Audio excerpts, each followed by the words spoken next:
ಈ ಕಾರ್ಯಕ್ರಮದ ಪ್ರಾಯೋಜಕರು ಗಡಿಯಾರ್ ಗ್ರೂಪ್ ಆಫ್ ಕಂಪನೀಸ್,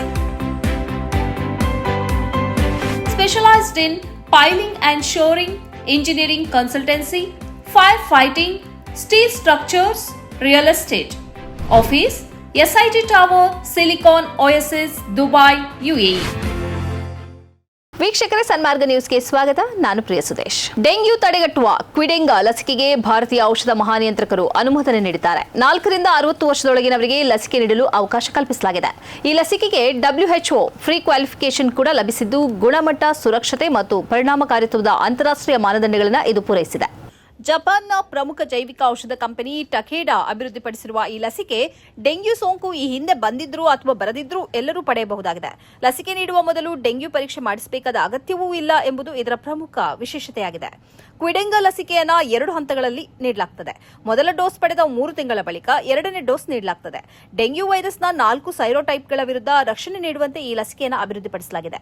ಲಸಿಕೆಗೆ ಅನುಮೋದನೆ ನೀಡುವ ಮೊದಲು 19 ಹಂತಗಳ ಕ್ಲಿನಿಕಲ್ ಅಧ್ಯಯನಗಳನ್ನು ನಡೆಸಲಾಗಿದೆ. ವಿಶ್ವದ ವಿವಿಧ ರಾಷ್ಟ್ರಗಳ 28,000ಕ್ಕೂ ಹೆಚ್ಚು ಮಂದಿ ಈ ಪರೀಕ್ಷೆಗಳಲ್ಲಿ ಭಾಗವಹಿಸಿದ್ದರು. ಭಾರತದಲ್ಲಿಯೂ 4 ರಿಂದ 60 ವರ್ಷದೊಳಗಿನವರ ಮೇಲೆ 3ನೇ ಹಂತದ ಕ್ಲಿನಿಕಲ್ ಪರೀಕ್ಷೆ ನಡೆಸಿ ಲಸಿಕೆಯ ಸುರಕ್ಷತೆ ಮತ್ತು ಪರಿಣಾಮಕಾರಿತ್ವವನ್ನು ಪರಿಶೀಲಿಸಲಾಗಿದೆ. 2022ರಿಂದ ಈವರೆಗೆ ವಿಶ್ವದ 43 ದೇಶಗಳು ಕ್ವಿಡೆಂಗಾ ಲಸಿಕೆಗೆ ಅನುಮೋದನೆ ನೀಡಿದೆ. ಈಗಾಗಲೇ ಜಾಗತಿಕವಾಗಿ 3.2 ಕೋಟಿಗೂ ಅಧಿಕ ಡೋಸ್ಗಳನ್ನು ವಿತರಿಸಲಾಗಿದ್ದು, ಹಲವು ದೇಶಗಳಲ್ಲಿ ಸಾರ್ವಜನಿಕ ಲಸಿಕಾ ಕಾರ್ಯಕ್ರಮಗಳಲ್ಲಿ ಇದನ್ನು ಬಳಸಲಾಗುತ್ತಿದೆ. ನೀಟ್ ಸೇರಿದಂತೆ ವಿವಿಧ ಸ್ಪರ್ಧಾತ್ಮಕ ಪರೀಕ್ಷೆಗಳ ಪ್ರಶ್ನೆ ಪತ್ರಿಕೆ ಸೋರಿಕೆ ಖಂಡಿಸಿ ಮತ್ತು ಕೇಂದ್ರ ಶಿಕ್ಷಣ ಸಚಿವ ಧರ್ಮೇಂದ್ರ ಪ್ರಧಾನ್ ಅವರ ರಾಜೀನಾಮೆಗೆ ಆಗ್ರಹಿಸಿ ಕಾಕ್ರೋಚ್ ಜನತಾ ಪಾರ್ಟಿ ಸೋಮವಾರ ಬೃಹತ್ ಸಂಸತ್ ಚಲೋ ಹಮ್ಮಿಕೊಂಡಿತು. ಪ್ರತಿಭಟನೆಯ ತೀವ್ರತೆಯನ್ನು ಅರಿತಿದ್ದ ಪೊಲೀಸರು, ರಾಜಕೀಯ ಮುಖಂಡರು ಮತ್ತು ಅವರ ಪ್ರಮುಖ ಬೆಂಬಲಿಗರು ಮನೆಯಿಂದ ಜಂತರ್ ಮಂತರ್ ಕಡೆಗೆ ಬರದಂತೆ ತಡೆಯಲು ಎಲ್ಲ 15 ಜಿಲ್ಲೆಗಳ ಪೊಲೀಸರಿಗೆ ಕಟ್ಟುನಿಟ್ಟಿನ ಸೂಚನೆ ನೀಡಿದ್ದರು. ಮುಂಗಾರು ಅಧಿವೇಶನದ ಮೊದಲ ದಿನವೇ ಪ್ರತಿಭಟನಾಕಾರರು ಸಂಸತ್ತಿನತ್ತ ನುಗ್ಗಿದ್ದರಿಂದ ಭದ್ರತೆಯ ಹಿತದೃಷ್ಟಿಯಿಂದ ಸಂಸತ್ ಭವನದ ಗೇಟ್ಗಳನ್ನು ಸಂಪೂರ್ಣವಾಗಿ ಮುಚ್ಚಲಾಗಿತ್ತು.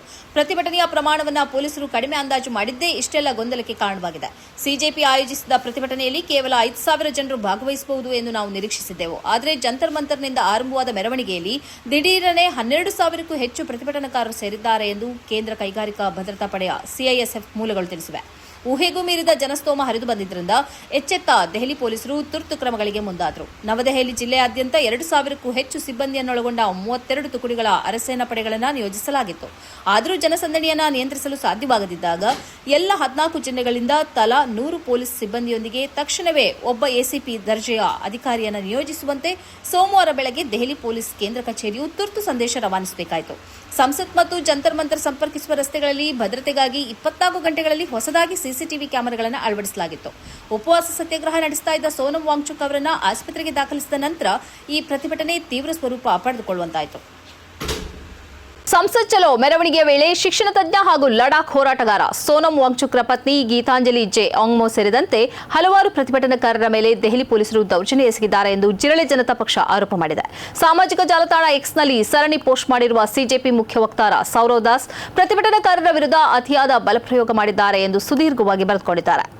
ಪೊಲೀಸರ ಬಲಪ್ರಯೋಗವನ್ನು ತೀವ್ರವಾಗಿ ಖಂಡಿಸಿರುವ ಸೌರವ್ ದಾಸ್, ಗೀತಾಂಜಲಿಜಿ ಅವರ ಕೂದಲನ್ನು ದೆಹಲಿ ಪೊಲೀಸರು ಎಳೆದಿದ್ದಾರೆ ಮತ್ತು ಅವರ ಮೇಲೆ ದೈಹಿಕ ಹಲ್ಲೆ ನಡೆಸಿದ್ದಾರೆ. ಪ್ರತಿಭಟನೆಯಲ್ಲಿದ್ದ 12 ವರ್ಷದ ಬಾಲಕಿಯೊಬ್ಬಳ ತಲೆಗೆ ಬಲವಾದ ಪೆಟ್ಟು ಬಿದ್ದು ರಕ್ತ ಬಂದಿದೆ.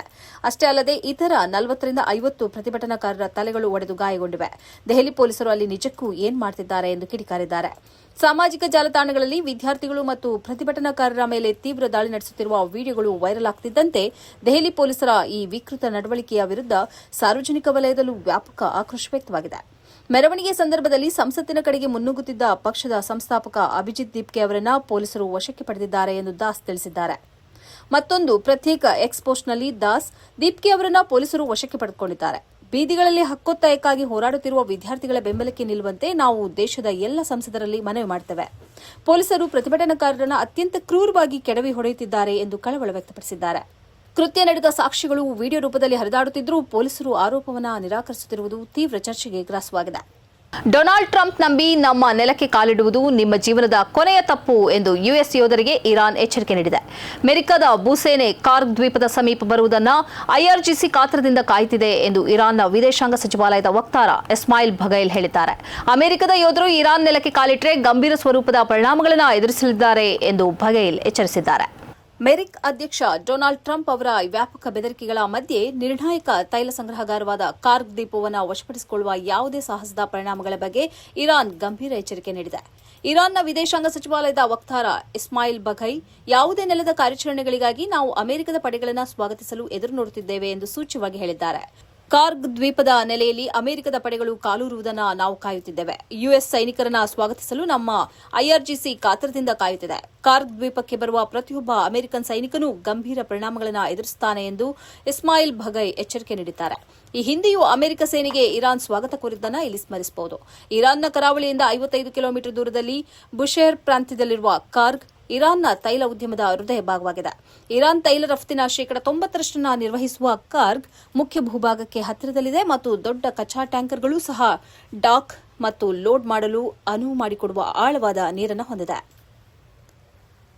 ಉಮ್ರಾ ಯಾತ್ರಿಕರು ಪುನರಾವರ್ತಿತವಾಗಿ ಉಮ್ರಾ ನಿರ್ವಹಿಸಲು ಅನುಕೂಲವಾಗುವಂತೆ ಸೌದಿಯ ಹಜ್ ಮತ್ತು ಉಮ್ರಾ ಸಚಿವಾಲಯವು ಹೊಸ ಯೋಜನೆಯನ್ನು ಆರಂಭಿಸಿದ್ದು 1 ವರ್ಷದ ಸಿಂಧುತ್ವವಿರುವ ಬಹುಪ್ರವೇಶ ಉಮ್ರಾ ವೀಸಾವನ್ನು ಘೋಷಿಸಿದೆ. ಈ ವೀಸಾದ ಮೂಲಕ ದೇಶಕ್ಕೆ ಹಲವು ಬಾರಿ ಪ್ರವೇಶಿಸಲು ಮತ್ತು ವೀಸಾ ಅವಧಿಯಲ್ಲಿ ಒಟ್ಟು 90 ದಿನಗಳವರೆಗೆ ಉಳಿದುಕೊಳ್ಳಲು ಅವಕಾಶ ನೀಡಲಾಗಿದೆ.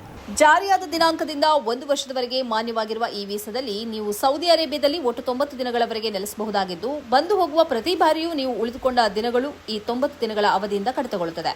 ಆದರೆ ಈ ವೀಸಾವು ಹಜ್ ಅವಧಿಯ ನಿರ್ಬಂಧಗಳಿಗೆ ಒಳಪಟ್ಟಿರುತ್ತದೆ. ದುಲ್ಖದ್ ತಿಂಗಳ 1 ರಿಂದ ದುಲ್ ಹಜ್ ತಿಂಗಳ 13ರವರೆಗಿನ ಹಜ್ ಸೀಸನ್ನಲ್ಲಿ ಈ ವೀಸಾವನ್ನು ಬಳಸಿ ಸೌದಿ ಅರೇಬಿಯಾಗೆ ಪ್ರವೇಶಿಸಲು ಅನುಮತಿ ಇರೋದಿಲ್ಲ. ಈ ವೀಸಾದಲ್ಲಿ ಬರುವವರು ಪ್ರತಿ ಭೇಟಿಗೂ ನುಸುಕ್ ಪ್ಲಾಟ್ಫಾರ್ಮ್ ಮೂಲಕ ಅನುಮೋದಿತ ಕಂಪನಿಗಳಿಂದ ಉಮ್ರಾ ಪ್ಯಾಕೇಜ್ ಅನ್ನು ಖರೀದಿಸಬೇಕಾಗುತ್ತದೆ. ಪ್ಯಾಕೇಜ್ನ ಮಾನ್ಯತೆಯು ವೀಸಾದಲ್ಲಿ ಉಳಿದಿರುವ ದಿನಗಳನ್ನು ಮೀರಿರಬಾರದು ಮತ್ತು ಸೌದಿ ಅರೇಬಿಯಾಕ್ಕೆ ಮರಳುವ ಮೊದಲು ನುಸುಕ್ ಆಪ್ ಮೂಲಕ ಉಮ್ರಾ ಪರವಾನಗಿಯನ್ನು ಪಡೆಯಬೇಕು. ಯಾತ್ರಿಕರು ಮೊದಲ ಬಾರಿ ಬರುವಾಗ ನುಸುಕ್ ಮೂಲಕ ಪ್ಯಾಕೇಜ್ ಪಡೆದು ವೀಸಾ ಪ್ರಕ್ರಿಯೆಯನ್ನು ಪೂರ್ಣಗೊಳಿಸಬೇಕು.